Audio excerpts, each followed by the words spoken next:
years. So, I looked down the list of all 2000, and I wanted to pick one that was really eye-catching, really interesting, someone that I could bring to a comedy show and make everyone get really interested in it. So I picked the wonderful, the amazing, the astounding Micro-RNA-652-3P.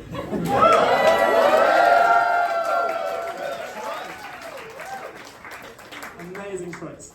And for me, it was love at first sight, right? I saw this, I knew it was the one for me straight away.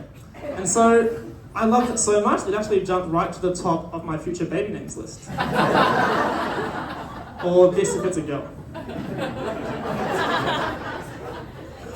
Now, I know Micro-RNA-652-3P is as lovely for you as it is for me, but to make it a little bit easier tonight, I'm just going to call it 652. So, apart from having an amazing name, why else was I involved with 652? Well, I discovered, or from previous research, that people with tuberculosis, a bacterial infection, in hospitals they actually had a lot lower levels of 652 in their body. Now, why is this important to know for viruses? Well, we have to talk about tuberculosis a little bit more. So, tuberculosis is an intracellular pathogen, which means it goes inside your cells, barges down the door, and takes up residence there.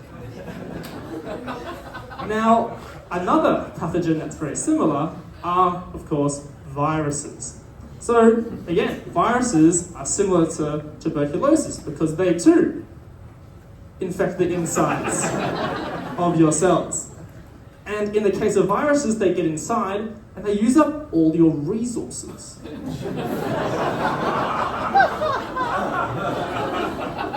They use up your resources to make more copies of themselves, and then they can further the infection in your bodies.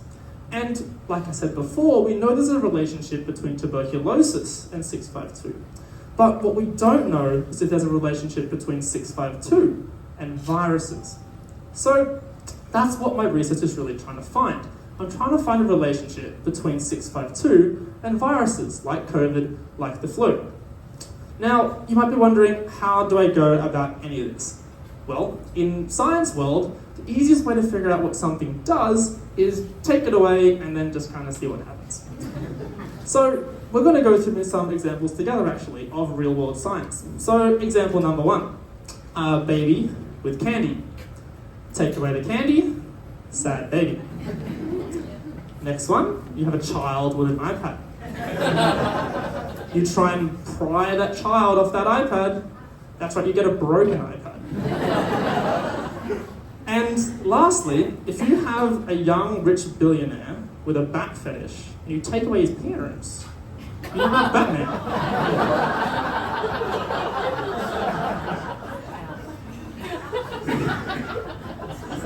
And I do something quite similar to these examples. I look at cause and effect.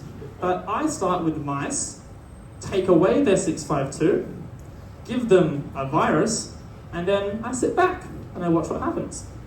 And turns out that if you mess with the delicate genetic balance of an animal, nothing good happens. No, it's actually pretty bad. What was happening really was these mice were getting way sicker.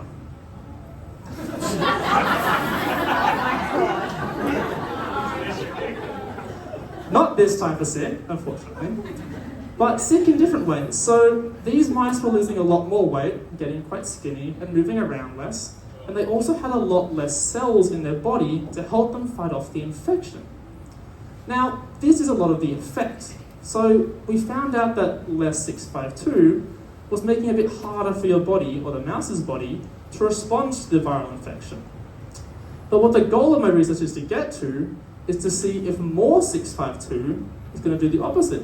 Is that going to help you? Is that going to make you feel a bit better? Will it protect you like a vaccine does? Only more effective. Now, what does this look like in the future? Well, imagine in 5 or 10 years' time, when you've been to the park recently, some little snot-nosed brat sneezed all over you, and now you've got the sniffles.